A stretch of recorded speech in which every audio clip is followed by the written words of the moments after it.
Welcome to the Starliner Mission Control in Houston, where teams are preparing for the autonomous undocking and departure of the uncrewed Boeing Starliner spacecraft from the International Space Station. Undocking today is currently planned for 5:04 p.m. Central, 6:04 p.m. Eastern. I'm Anna Schneider with NASA Communications, and joining me today in Starliner Mission Control is Lauren Brennicke from Boeing Communications. Across the hall in the International Space Station Flight Control Room, we also have NASA's Rob Navius. In preparation for today's undocking activities, the teams here in Starliner Mission Control and the Flight Control Room, Flight Control team in the International Space Station Flight Control Room recently completed the go, no-go poll for Starliner's undocking. The teams all polled go to proceed with undocking. And the team here in Starliner Mission Control is being led by Flight Director Chloe Maring. Today's undocking will set Starliner on its path home for landing at White Sands Space Harbor in New Mexico, targeting approximately 11 p.m. Central, Friday, September 6th, midnight Eastern on Saturday. NASA astronauts Butch Wilmore and Sunny Williams flew to the International Space Station in June as part of NASA's Boeing crew flight test, lifting off atop a United Launch Alliance Atlas V rocket from Space Launch Complex 41 at the Cape Canaveral Space Force Station in Florida on June 5th. The Starliner spacecraft docked to the International Space Station on June 6th. During the June 6th rendezvous, NASA and Boeing identified helium leaks and experienced issues with the Spacecraft Reaction Control System, or RCS, thrusters as Starliner approached the station. Since then, engineering teams have completed a significant amount of work, including reviewing a collection of data, conducting flight and ground testing, hosting independent reviews with agency propulsion experts, and developing various return contingency plans. The uncertainty and lack of expert concurrence did not meet the agency's safety and performance requirements for human spaceflight, thus prompting the NASA decision to return Boeing's Starliner spacecraft to Earth without astronauts Butch Wilmore and Sunny Williams aboard. The uncrewed return allows NASA and Boeing to continue gathering testing data on Starliner during its upcoming flight home, while also not accepting more risk than is necessary for its crew. Wilmore and Williams will continue their work formally as part of the Expedition 71 and 72 crew through February of 2025. They will then fly home aboard a Dragon spacecraft with two other crew members assigned to the agency's SpaceX Crew 9 mission, NASA astronaut Nick Hague and Roscosmos cosmonaut Alexander Gorbanov. As part of NASA's Commercial Crew Program, this is Boeing's second flight to the International Space Station and third Starliner flight test overall, following a second orbital flight test in May of 2022.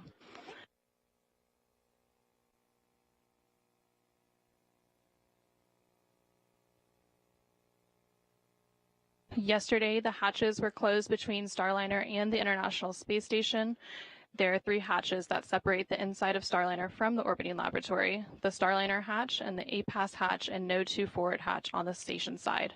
Following hatch closure, teams worked through steps to depressurize the vestibule, which is the area between the station hatch and Starliner hatch that were exposed to the vacuum of space prior to docking. Shortly after the go, no-go poll earlier today, where the joint teams here in the Starliner Mission Control and the International Space Station Mission Control polled go for undocking, NASA astronaut Sunny Williams called down to the flight control team on Space to Ground to share some words with the team before Starliner's departure later today. We'll go ahead and replay that exchange for you now. Station Houston, Space to Ground 2 for Starliner undock status. Go ahead, we're with you.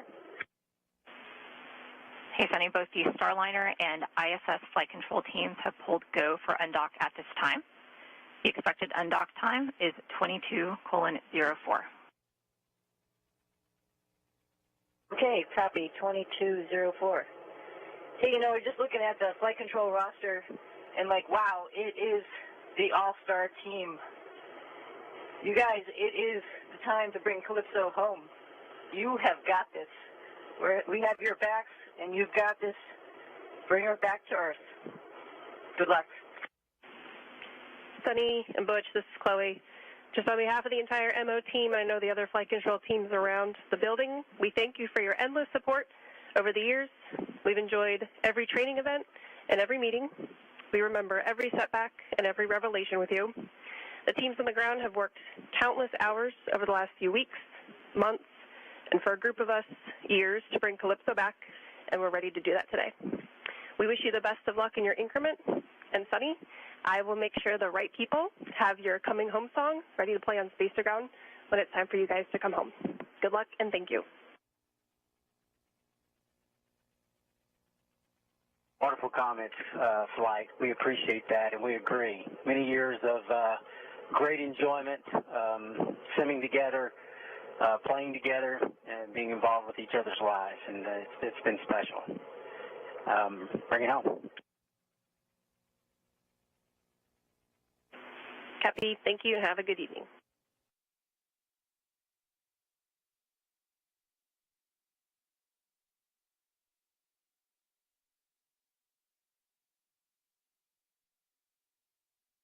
We are now just over 13 minutes away from today's planned undocking. As we continue to approach that undocking, you can see the team here and the Starliner mission control team working in tandem with the ISS flight control room across the hallway. Just before we came on the air here, the teams opened up the helium manifold to check Starliner's leak rate. Everything looks good. The teams say the rate remains steady, and we have plenty of margin for the rest of the flight. So let's talk a little bit about what is coming up. At around 5:02 p.m. Central, 6:02 Eastern, we are going to be listening for the authority to proceed for undocking. After the ATP, or authority to proceed, is issued for undocking, the hooks on the NASA docking system will begin to open.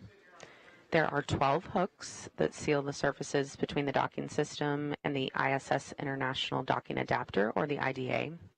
Once all of those hooks are open, springs on Starliner's docking ring will push the spacecraft away from the space station. So again, we're expecting that undocking at 5:04 p.m. Central, 6:04 Eastern. And then just a few seconds later, at about 5 meters out, our first separation burn. Starliner's thrusters will complete 2 short firings to gradually increase the separation speed to help the spacecraft carefully move away from the orbiting laboratory. The command given to Starliner will be to back straight away to the 200-meter mark, but then a few seconds later, a second command will be given before it gets too far to change that path and head up higher than station. These 12 pre-planned burns will be performed with Starliner's forward-facing reaction control system, or RCS thrusters, which have been performing nominally during this flight. Starliner will then begin a breakout burn, which will take the spacecraft forward and above the station. During this burn sequence, Starliner's thrusters will perform a series of 12 short firings. This entire sequence will take about 5 minutes to complete and will allow Starliner to quickly break out to outside of the approach ellipsoid, or AE. About 4 minutes into this burn sequence, Starliner will exit the keep-out sphere, or KOS. The keep-out sphere is an imaginary 200-meter sphere centered on the space station. Once outside the keep-out sphere, vehicles must provide a 4-orbit safe free drift trajectory. Around 5:10 p.m. Central, that automated breakout sequence will be completed. And then just 15 minutes later, we will be out of the approach ellipsoid. The approach ellipsoid is in the same family as the keep-out sphere, but this time it is an imaginary 3-dimensional ellipsoid around the space station. Vehicles outside the approach ellipsoid have to be on what we call a 24-hour safe free drift trajectory, and that means the spacecraft would not cross over that imaginary line for at least 24 hours, even if it lost all maneuvering capabilities. Once outside the approach ellipsoid, joint operations between the Starliner Mission Control and International Space Station Flight Control Room will conclude, and Starliner will be on a path back to Earth.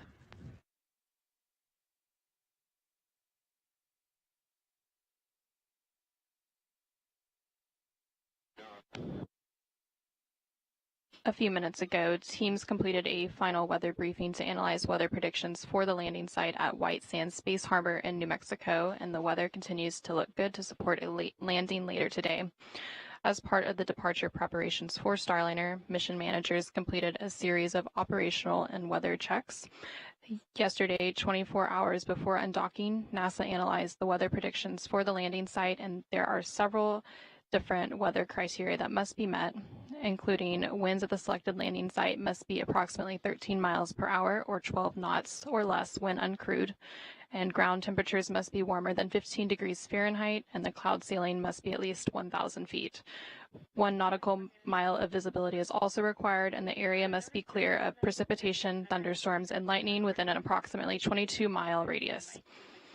A final weather check will also take place before the spacecraft's deorbit burn, which is currently scheduled for 10:17 p.m. Central, 11:17 p.m. Eastern. And following the weather briefing, the navigation and docking lights on Starliner were turned on. The LADARs were confirmed to operate, and the RAL cards were enabled for departure. The LADARs, or laser detection and ranging lasers, create a 3D picture of the International Space Station for Starliner's computers to help the spacecraft guide itself around the ISS when it's flying close to the station. The LADAR system was developed and tested in orbit aboard the Space Shuttle as they docked with ISS. The RAL cards, or Remote Analog Interface Unit, gathers data on the status and health of critical spacecraft systems during all phases of the mission. This allows the important systems information to be stored aboard the spacecraft so engineers can review it once the spacecraft lands.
We're now just over 6 minutes away from the planned undocking at 5:04 p.m. Central. As we continue to stand by for Starliner's departure from the International Space Station, I'll hand it over to NASA's Rob Navius for an update from the International Space Station Flight Control Room. Thanks, Anna. Here in the Space Station Flight Control Room at the Johnson Space Center in Houston, the flight control team led by Flight Director Anthony Varia is in the final moments before the expected undocking of Starliner from the forward port of the Harmony module on the International Space Station. Once the undocking is complete and Starliner has exited the approach ellipsoid that you heard Lauren describe just a moment or two ago, the 9 crew members on board the station, led by Commander Oleg Kononenko, will begin their sleep period. They're going to be moving into an off-duty period on Saturday. The vacancy of the forward port of Harmony will open up that port for the beginning of 2 crew rotations over the next several weeks. Next Wednesday, NASA's Don Pettit and Roscosmos cosmonauts Alexei Ovchinin and Ivan Wagner will be launching from the Baikonur Cosmodrome in Kazakhstan on a 2-orbit rendezvous to reach the International Space Station. That will swell the station's population to 12 and begin an 11-day handover with NASA astronaut Tracy Dyson and Kononenko and Nikolai Chub, who will be departing the station on September 23rd.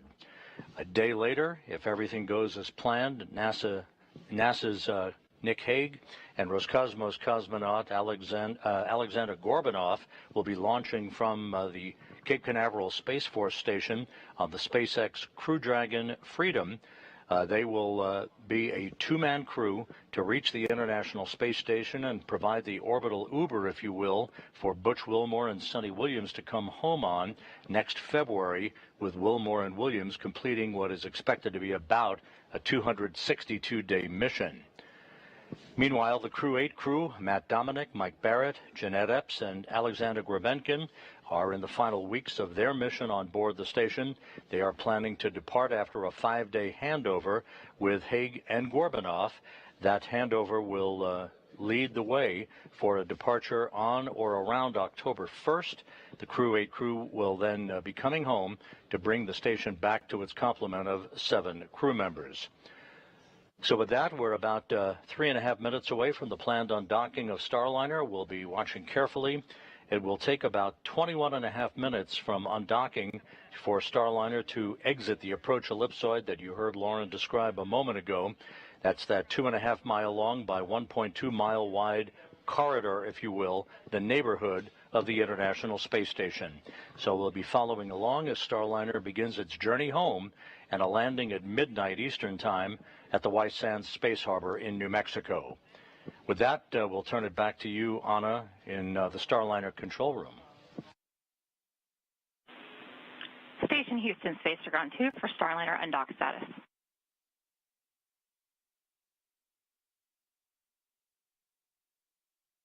Go ahead. ISS and Starliner flight control teams remain go for an on-time undock at 2204. Please perform 1.106 cruise CST 100 approach and departure monitoring steps 2.2 and 2.3. Verbally call Houston when physical step is confirmed. Be advised that NDS hook motors are driving. Space-to-space comm may be ready.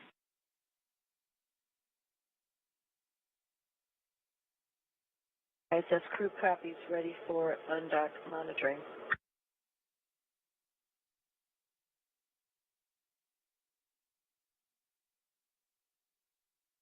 Thank you, Rob. And we just heard some conversation between the crew on the International Space Station and the teams here in the Starliner Mission Control, confirming that we are continuing to be go for an undock in just under 2 minutes from now at 5:04 p.m. Central, 6:04 p.m. Eastern. We are standing by for the command of the undock ATP or authority to proceed.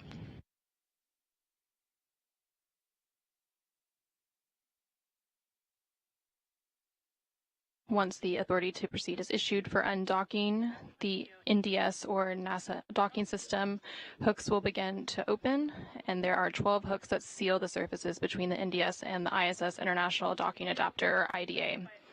Once all 12 hooks are open, springs on Starliner's docking ring will push the spacecraft away from the space station. And Flight Director Chloe Marion just asked for quiet in the room as we are approaching 1 minute out from Starliner undocking.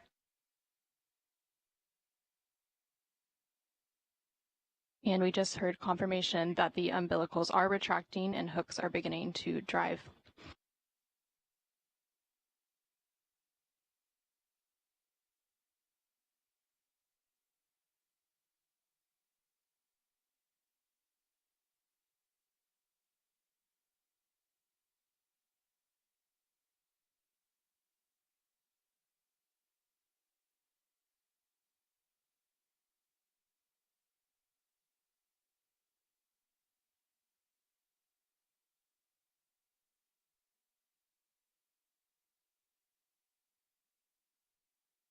Thirty seconds.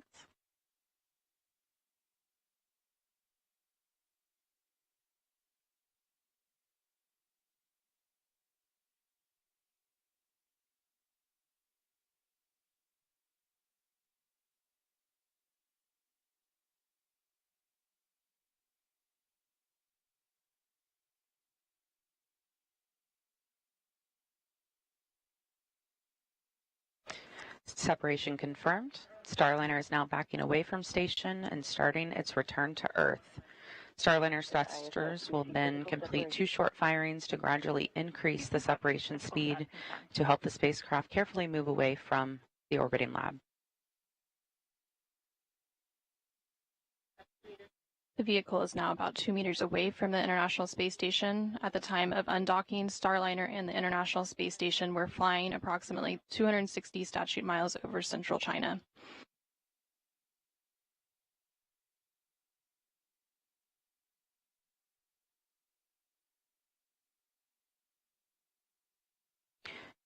Starliner will be beginning a breakout burn soon, which will take the spacecraft forward and above station. During this burn sequence, Starliner's thrusters will perform a series of 12 short firings. The entire sequence takes about 5 minutes to complete and allows Starliner to quickly break out to outside the approach ellipsoid, or AE. And about 4 minutes into the burn sequence, Starliner will exit the keep out sphere, or the KOS.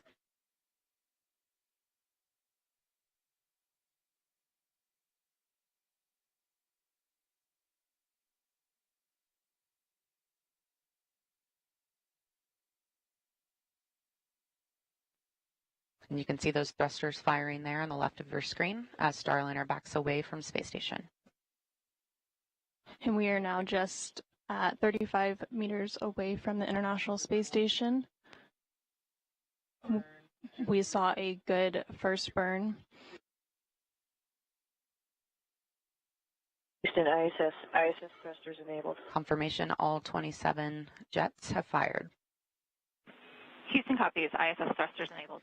And you're seeing the light show there on your screen.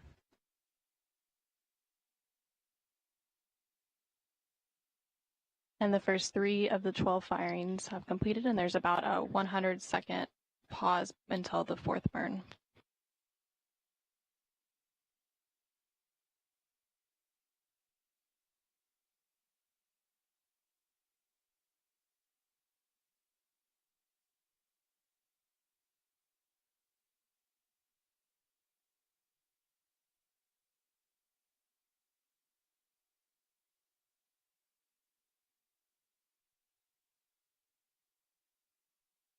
Starliner is about 60 meters away.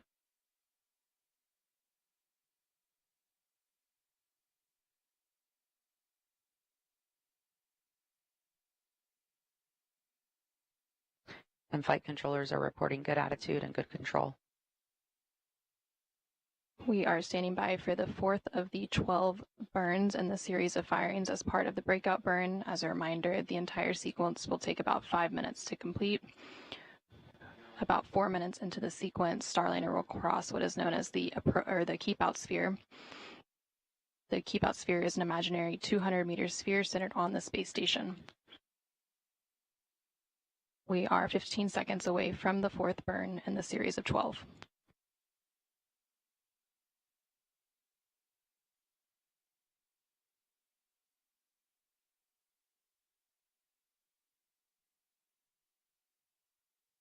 And you just saw burn 4, which just completed.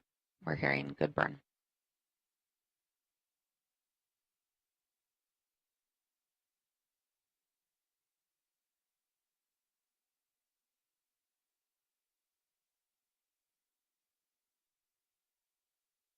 And the 5th burn in that sequence of 12 just completed, and it was a good burn.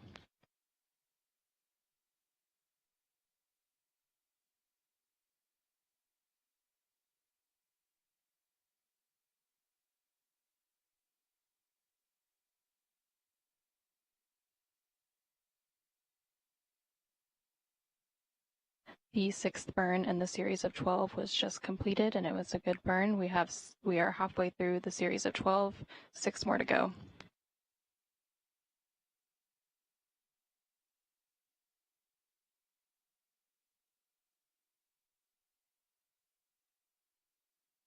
You might be able to see some of those lights on the front of Starliner, a red and a green and a white. Those indicate the different sides of Starliner, and they're used by the ISS crew to watch Starliner move away from the ISS along the undocking axis. And we just heard good confirmation of both burns 7 and 8 completed. Starliner undocked approximately 5 minutes ago and has just a handful of short firings left in its breakout burn, and it is now about 150 meters away from the International Space Station. And we heard confirmation of a good burn 9, 3 more to go.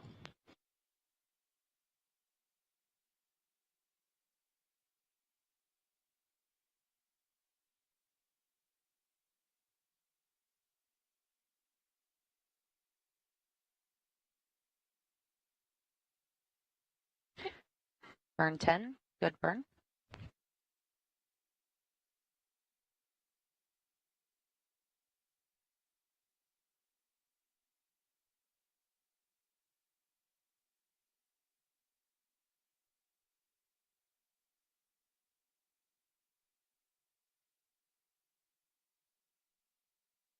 We have one more burn to go, but they have confirmed that Starliner has crossed the Keep Out Sphere, or the KOS, which is an imaginary 200-meter sphere centered on the International Space Station that helps flight controllers here on the ground monitor the arrival and departure of visiting vehicles. Station Houston, space to ground 2. Starliner has exited the Keep Out Sphere.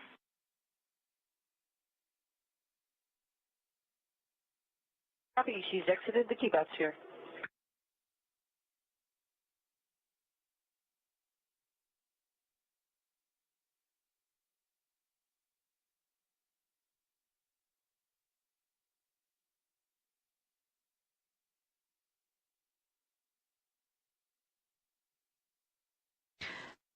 A reminder, this automated breakout sequence was chosen to use Starliner's forward thrusters, which have remained nominal during this flight.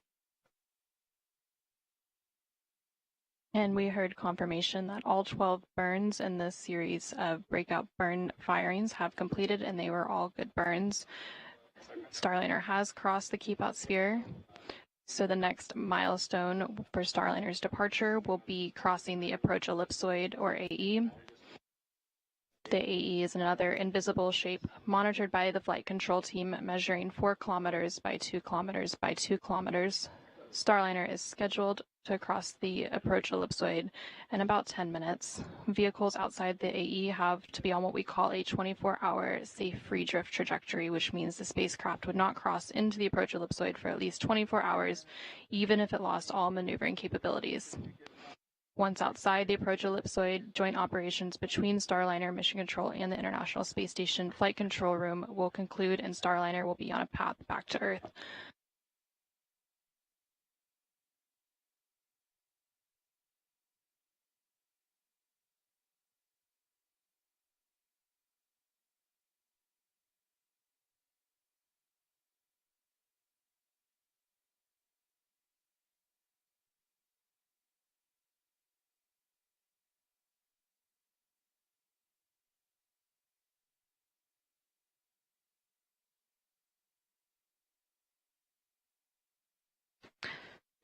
We're now taking a look from the VESTA system, which stands for Vision-Based Electro-Optical Sensor Tracking Assembly. It's a bit of a mouthful, so we like to call it VESTA. And this is a look from Starliner back at the International Space Station. The system is really the eyes of Starliner. It's able to pick up on features on the outside of station, like handrails and reflectors. You can see some of that on your screen there in the outlines. And it's the way to assess Starliner's position and attitude. It also gives the ground teams a very accurate look at Starliner's location relative to the station. So earlier we were taking a look from the station back at Starliner. Now we're looking from Starliner back at station.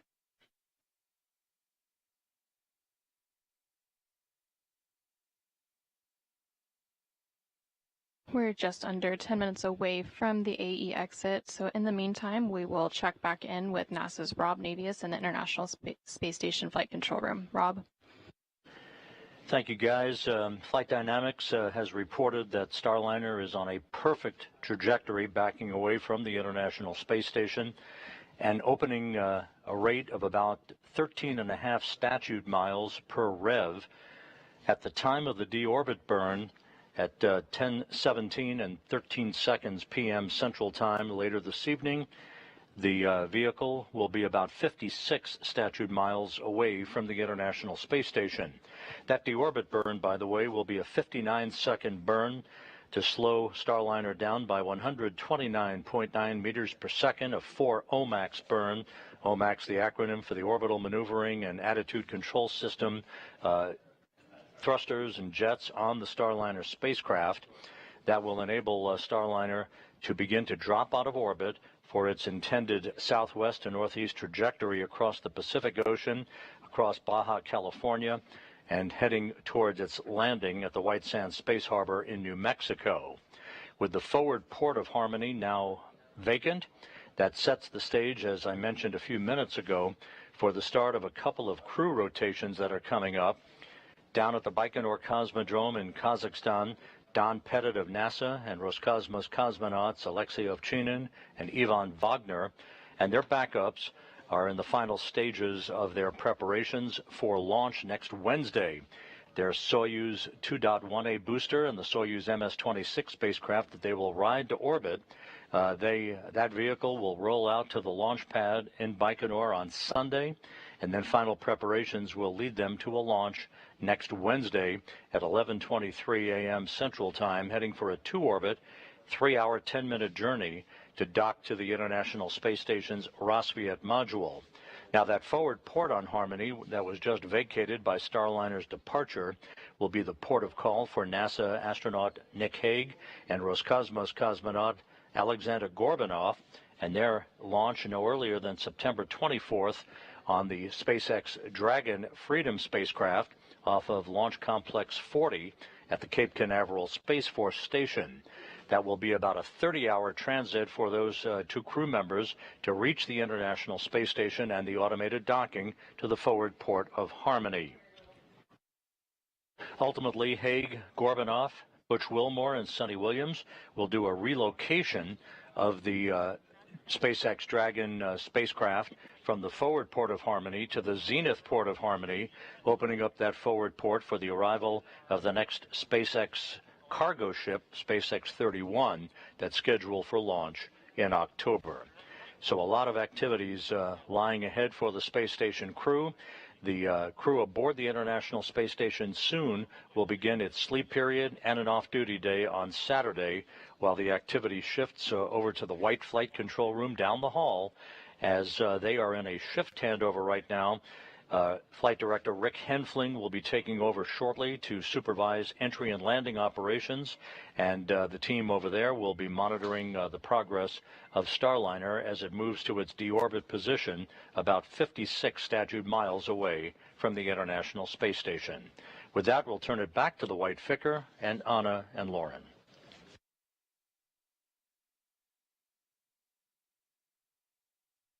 Thank you, Rob. Starliner is now about 750 meters away from the International Space Station as it continues to make its way to the approach ellipsoid exit. Again, that approach ellipsoid exit is targeted for 5:25 and 30 seconds p.m. Central Time, 6:25 and 30 seconds p.m. Eastern Time, and everything continues to proceed as planned with Starliner's departure and return back to Earth. And you're looking live at Starliner in free drift. Engineers are telling us that the breakout burns all went well. Thrusters are all looking good. Everything is nominal as we continue up and around space station and head back to Earth. Again, Starliner undocked just a short while ago from the International Space Station at 5:04 p.m. Central, 6:04 p.m. Eastern, as the space station and Starliner were flying approximately 260 statute miles over central China. And shortly after that physical separation, Starliner's thrusters completed 2 short firings to gradually increase the separation speed and help the spacecraft carefully move away from the orbiting laboratory as part of the separation burns. And then Starliner began the breakout burn, which was a series of 12 short firings, which allowed the spacecraft to quickly move outside the keep-out sphere, and it is now approaching the approach ellipsoid exit. And once Starliner is outside of the approach ellipsoid, the joint operations between teams here and the Starliner Mission Control and the International Space Station Flight Control Room across the hall will end, and Starliner will be back on its path to Earth.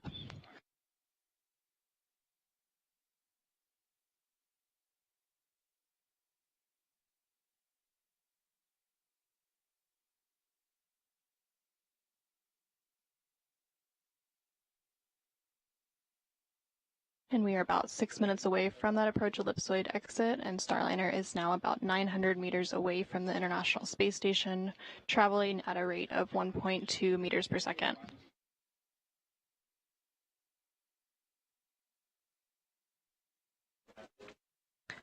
That dot in the center of your screen is Starliner, looking from space station.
We are now about 5 minutes away from the approach ellipsoid exit. Starliner undocked from the International Space Station about 16 minutes ago at 5:04 p.m. Central, 6:04 p.m. Eastern.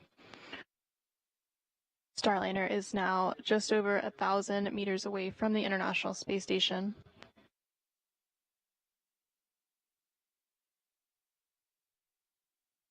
After Starliner crosses the approach ellipsoid, the next milestones for the vehicle will be its entry cover closure, and that is planned for about 6:42 p.m. Central, 7:42 p.m. Eastern, and then there will be some checkouts of the OMAC thrusters at 7:05 p.m. Central, 8:05 p.m. Eastern. And then after that, we get into the entry and landing coverage, and the go-no-go for the deorbit burn will be at approximately 9:57 p.m. Central, 10:57 p.m. Eastern, following with the deorbit burn about 20 minutes later at 10:17 p.m. Central, 11:17 p.m. Eastern. Again, seeing good views of Starliner leaving the International Space Station. It's that distant dot on your screen. The vehicle is now about 1,120 meters away from the International Space Station.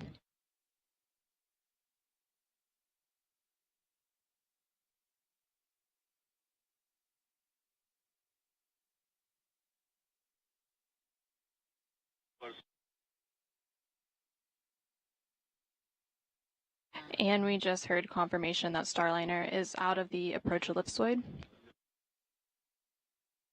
The approach ellipsoid is an imaginary three-dimensional ellipsoid around the space station, and vehicles outside of the approach ellipsoid have to be on what we call a 24-hour safe free drift trajectory, which means the spacecraft would not cross into the approach ellipsoid for at least 24 hours, even if it lost all maneuvering capabilities. Now that Starliner is outside of the approach ellipsoid, joint operations between the Starliner Mission Control and International Space Station Flight Control Room will conclude, and Starliner is now on a path back to Earth. So once again, Starliner undocked from the International Space Station at 5:04 p.m. Central, 6:04 p.m. Eastern, as the space station was flying 260 statute miles over central China. Shortly after physical separation, Starliner's thrusters completed 2 short firings to gradually increase the separation speed to help the spacecraft carefully move away from the orbiting laboratory. Starliner then began the breakout burn, and Starliner's smaller jets performed a series of 12 short burns to allow the spacecraft to quickly move outside the approach ellipsoid. Starliner again crossed the approach ellipsoid moments ago and is now on its journey home. The next milestones for Starliner ahead of its deorbit burn, targeted for 10:17 p.m., include crossing the entry cover, closing the entry cover, and conducting checkouts of the OMACs, or the orbital maneuvering and attitude control thrusters. Those are the bigger jets on Starliner.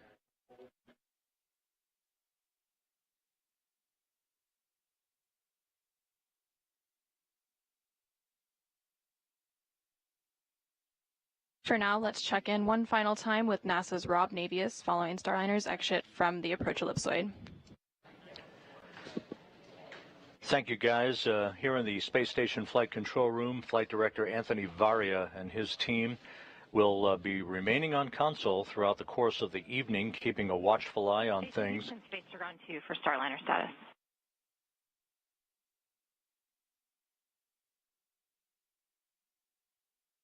Go ahead. Calypso has exited the approach ellipsoid. Sunny, we are ready for RWS teardown when you are.